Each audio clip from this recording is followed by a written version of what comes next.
What is up, everybody? Matt here, back again with a very special video for everyone today. I just hit 500 subscribers, and as well as I collected my 500th record, and I've been on YouTube for about 2 years, so I decided to do something very special to mark the occasion. Obviously here we've got a shot of all 500 of my records in my collection. Very cool. And I decided to pick out 5 records that I feel best represent my experience in collecting, being on YouTube with you guys, and yeah, so let's go ahead and let's run through the 5 records that best represent my collection.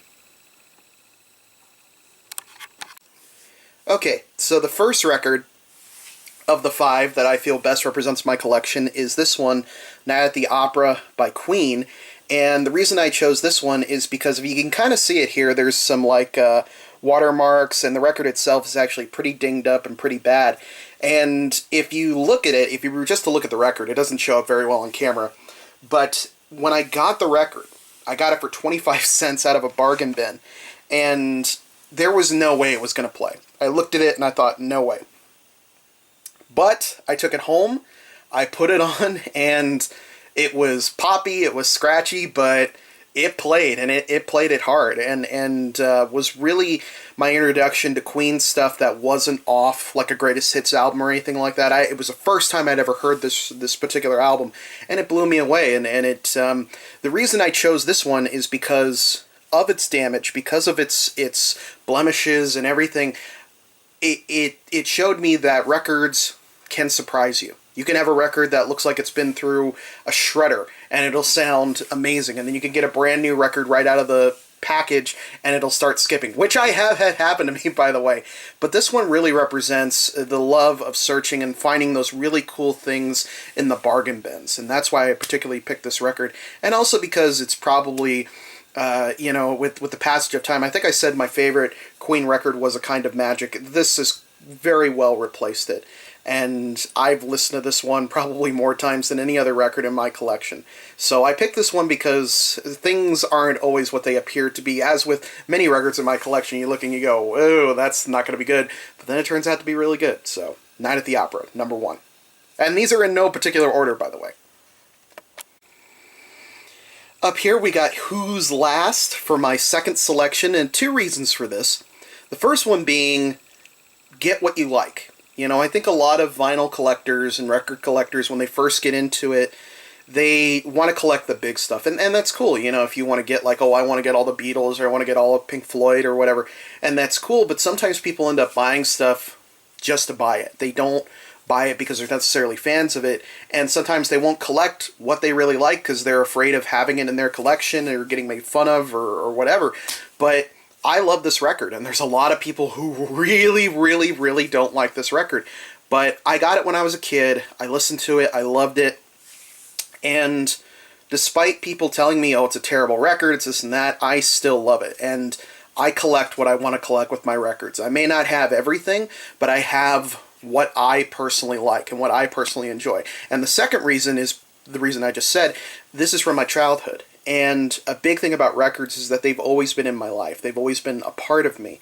Ever since I was a little kid. I remember my dad having records out in our very first home in California. I also remember climbing on top of them. Sorry, Dad.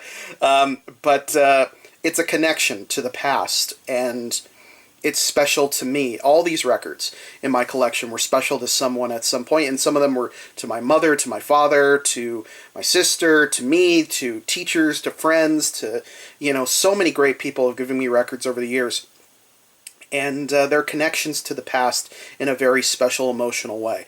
And this record is a great example of that. Who's Last? Third here is Elton John's 11-17-70, and another big reason for this one was, again, too, my parents gave me a good majority of my collection. I would say, well, a good chunk of it. I couldn't put an exact number on it, but a lot of it. And I'm so grateful that they did that they put the trust in me to preserve the music and to preserve these items, you know. And this is one of my parents' favorite records. Specifically, my dad. He loves this record, and it's a very good feeling when someone has trust in you to take something that was important and special to them. And that means a lot to have this record. But another reason was because when my parents first gave me records and I first started listening to them, I really stuck with what I knew. I pretty much just stayed in, the Beatles and Black Sabbath and stuff. But then I took a chance. I listened to this record, and I remember just sitting there and watching the record and listening to the whole thing. And I couldn't believe how good it was. So this record represents the love and respect that I have for the people that have given me records or whatever. And also taking a chance on stuff. I was really never that big of an Elton John fan, but then I listened to this record and I was like, oh my God, he's amazing. He's so good. And I love his stuff now. I think it's absolutely fantastic. I would not be the Elton John fan that I am now had I not taken a chance and listened to this record. And it's an important piece. And if there's one record everybody needs in their collection, it's this one. I remember overhearing a conversation at a record shop. It was two people, and they were like, well, I really don't know if I like Elton John or not. And I kind of said, oh, you should really look up this record. And, I recommend this to everybody. And forget the special editions, forget the extended cuts, forget the bootlegs. This is the one you want. It's perfect. It's so good. And, but yeah, this definitely represents the respect and love I have for anybody who has ever given me a record or bought me one or loaned me one and I may not have gotten it back or anything. If you contributed to my collection in any way, I thank you so deeply for that. That means a lot. Up next here, we have obviously Pink Floyd's The Wall. When I first started collecting, and really, I'm talking when I first started collecting, there were certain albums I was like, it'd be cool to have, but I'm probably never going to have it. And this was one of them. I loved this album so much, and I thought, I'm never going to find an original copy in the wild. I wasn't too savvy with eBay or Discogs back then, so, I really was resulting only to digging through endless stacks of records, and I would get so excited when I would see, something that even remotely looked like the top of the wall, and then I would open it up and it wouldn't be the wall. And when I found this with the original art and everything, it was such a cool experience. And what I have to say to that is seek out the stuff you're never going to have. This album does really represent that. Of course, now I realize I could have got a remaster or, just got it off of eBay, but part of the fun of collecting records, for me at least, is the hunt. I love digging into a stack of records and being like, wow, I didn't expect to find this here. And finding stuff that I really do enjoy. And The Wall was an important album to me when I discovered it at that particular point in my life. And it represents a lot of different things for me, a lot of different emotions and a lot of different transitions I was going through. And to own it on vinyl, and to know that it was someone else's, and to pick it up and feel it, it's a very good feeling. And chase after the stuff you think you're never going to have, because you never know, you may have it. Finally, here we have the Beatles' Love, and the reason for this is because after I saw the show in Las Vegas, I went into their gift shop and I picked up a copy of the remaster of Sgt. Pepper on vinyl, and I kind of said to myself, you know what, I want to start collecting records. I want to start doing that. And, so you must be thinking, well, why isn't Sgt. Pepper up here? Well, this record was a little bit more important because I started collecting that year, and a year later, I picked up this record to kind of cap off that milestone of 1 year of collecting. And this was another record, much like The Wall, I never thought I would have. This is my favorite album of all time. I don't care if people think it's just a crappy remix or a crappy soundtrack. I love the show. I love the music. I love the idea. And it's the Beatles celebrated as they need to be. And this show and this music represents so much to me of life and the people I've known and continue to know, and the people I've met and loved and been with, and so much. It's a really great representation of, I think, life, and a life being well lived, Also, with you guys, if you probably at the end of this video, not probably, but at the end of this video, there's going to be a list of credits of all 500 and some subscribers that I have.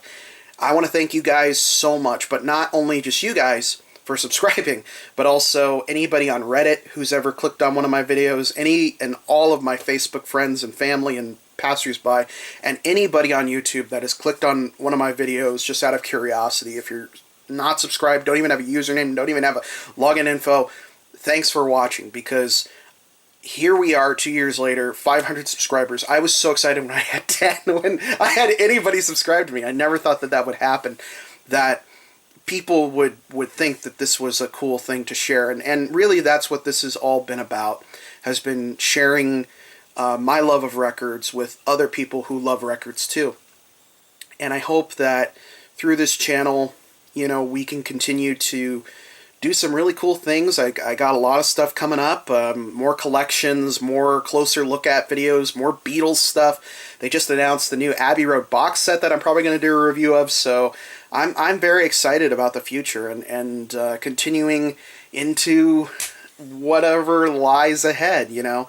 I was talking to my mom the other day, and she was like, we were talking about something, and she goes, well, you never know what the future holds. And she's told me that a lot, and it's very true. I never thought I would be sitting here talking to you guys and talking about records and sharing opinions and thoughts and loves and everything like that. So again, I just want to say thank you guys so much for watching and continuing to watch. The best thing you guys could have done, you've watched.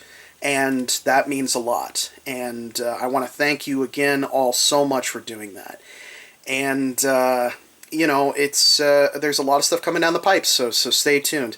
And hopefully, maybe in the future, we'll do 1,000 and we'll do 100 records out of my collection. Who knows? But thank you guys again for watching. I say this every time. If you like what you see on this channel, the best thing you could do for me is like it, share it, subscribe, do whatever you can to just kind of get the word out there. I love connecting more and more with more people, and that's been the best gift that this channel has given me, has been the great connections that I've made with so many great people. So, as Ringo says, peace and love, and I'll see you guys next time. Again, thank you.